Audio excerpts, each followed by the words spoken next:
Hello Banaras. घूमने वालों को क्या गर्मी, क्या बरसात, क्या सर्दी। हालांकि आज मैं घूमने नहीं, किसी काम से निकली थी। बात ही कुछ ऐसी थी, मेरे भाई की शादी जो जुलाई में होने वाली थी वो अचानक से जून में आ पड़ी। अब जो ब्राइड और ग्रूम हैं उनके कपड़े ही रेडी नहीं थे, तो बस ये जिम्मेदारी मेरे ऊपर थी कि उन दोनों के कपड़े मैं सेलेक्ट करके लाऊं। तो बस मैं पहुंच गई अपने फेवरेट शॉप, जहाँ पे साड़ियों की ढेर सारी वैरायटी आपको देखने को एक साथ मिल जाएगी। यहाँ पे कांजीवरम, बनारसी, सारी तरह की साड़ियाँ देखने को मिलती हैं। यहाँ पे साड़ी की स्टार्टिंग प्राइस 300-400 से लेकर के आपको लाखों तक की मिल जाएंगी। ये शॉप मेरी फेवरेट इसलिए है क्योंकि यहाँ की ये खासियत है कि आपको कोई ना कोई चीज़ एक बार में पसंद आ ही जाएगी। अब जो दूल्हा दुल्हन है उनका मन था कि साउथ इंडियन कुछ पहनना है, तो बस हम देखने लग गए कांजीवरम साड़ी, जिसमें से मुझे ये वाली बहुत पसंद आई और हमने लास्ट में यही सेलेक्ट की, क्योंकि कहते हैं ना कि एक बार जिसे देख के वाव वाली फीलिंग आ जाए आपको वही चीज़ लेनी चाहिए, फिर पैसा मैटर नहीं करता। अब साड़ी तो सेलेक्ट हो चुकी थी, तो अब बारी थी चुन्नी लेने की, क्योंकि बिना चुन्नी के ब्राइड का लुक तो इनकम्प्लीट है। तभी मेरी नज़र इस साड़ी पे पड़ी जो कि बहुत प्यारी लग रही थी। वाइट और पिंक का ये कॉम्बिनेशन इतना सुंदर लग रहा था कि मन कर रहा था बस तुरंत ले ही लूँ। तो मैंने इसे पहन के ट्राई किया और इसे पहनने के बाद तो सीधे सरस्वती माँ वाली फीलिंग आ रही थी। मैंने वहाँ बैठे अपने भाई बहनों को आशीर्वाद भी दे ही डाला। सच में ये साड़ी इतनी सिंपल और सोवर थी ना कि मन हो रहा था बस ले लो, क्योंकि ये ऐसी साड़ी थी कि अगर आप पहन के कहीं निकल जाओ किसी पार्टी या किसी वेडिंग फंक्शन किसी में भी, तो सबकी नज़रें एक बार आप पे तो ज़रूर पड़ेंगी। और मुझे हमेशा से यूनिक दिखना और अलग सी साड़ी पहनना बहुत पसंद है। मुझे ऐसी साड़ियाँ बहुत पसंद आती हैं जो कि बाकी पैटर्न से थोड़ा हटके होती हैं। तो ऐसी साड़ी मेरी बकेट लिस्ट में तो जुड़ गई।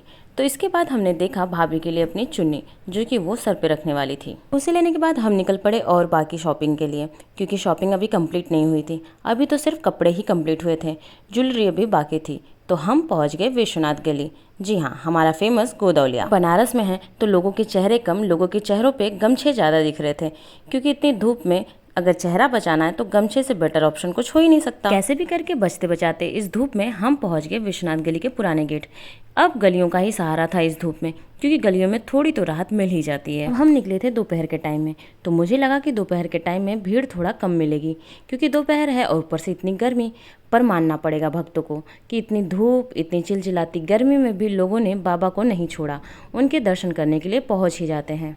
बाबा हैं ही ऐसे। तो बस गलियों में नज़ारों का लुत्फ उठाते हुए मैं पहुंच गई एक फेमस शॉप, जहां से मैं अक्सर करके ज्वेलरी लेती हूं। तो वहां से हमने भाभी की ज्वेलरी की शॉपिंग करी, जहां पे हमें अच्छी खासी ज्वेलरी मिल गई। अब ब्राइड की शॉपिंग तो पूरी हो चुकी थी, अब बारी थी ग्रूम की शॉपिंग करने की। तो बस यहाँ से निकल के हम पहुँच गए सीधा चेतगंज। अब चेतगंज पहुँची तो कुछ पुरानी यादें ताज़ा हो गई, क्योंकि जो अभी आप ये गेट देख रहे हैं यही मेरा बीए का कॉलेज रहा है। तो इसे देखते हुए, अपनी पुरानी यादों को ताज़ा करते हुए मैं पहुंच गई हथुआ मार्केट, जहां पे वो शॉप लोकेटेड थी। वहां पहुंच के हमने कई कुर्ते देखे, जिसमें से हमें एक अच्छा खासा पसंद आ गया, जो थोड़ा साउथ इंडियन लुक दे रहा था। अब लगभग सारी शॉपिंग हमारी हो चुकी थी। जो कुछ भी थोड़ा बहुत बचा हुआ था वो हमने दूसरे दिन के लिए रख दिया, क्योंकि धीरे धीरे अब शाम हो चुकी है। अब सारी शॉपिंग करने के बाद थोड़ी थकान तो हो ही जाती है, तो बस हम रुक गए जूस पीने के लिए, क्योंकि हमारे अंदर इतनी भी एनर्जी नहीं थी कि हम कुछ मुंह से बोल पाएँ। अब गर्मी का टाइम है तो प्यास तो लगती है, तो बस हमने हेल्दी हेल्दी जूस, शेक, जो भी जिसका मन था सबने पिया। अगर बनारस में किसी भी शॉपिंग से रिलेटेड किसी भी शॉप के बारे में आपको मुझसे पूछना है तो आप मुझे डीएम कर सकते हैं, मैं आपको शॉप के बारे में पूरा डिटेल बता दूंगी। हाय गाइस, आज हम लोग सिगरा पे हैं, आईपी मॉल के सामने। ये उपासना पांडे, सॉरी घुमक्कड़ उपासना, और ये ब्लूबेरी शेक का आनंद उठाती हुई। इनके बारे में हम कुछ नहीं कह सकते। अब मेरी बहन की ब्लॉगिंग का टैलेंट तो आपने देख ही लिया। जितना शायद मैं अपने चैनल को प्रमोट नहीं करती, उससे ज़्यादा कहीं ये कर देते हैं। शायद इसीलिए कहते हैं कि अपने भाई बहन से ज़्यादा आपको कोई प्यार नहीं करता। तो चलिए मिलते हैं नेक्स्ट वीडियो में, तब तक के लिए हर हर महादेव।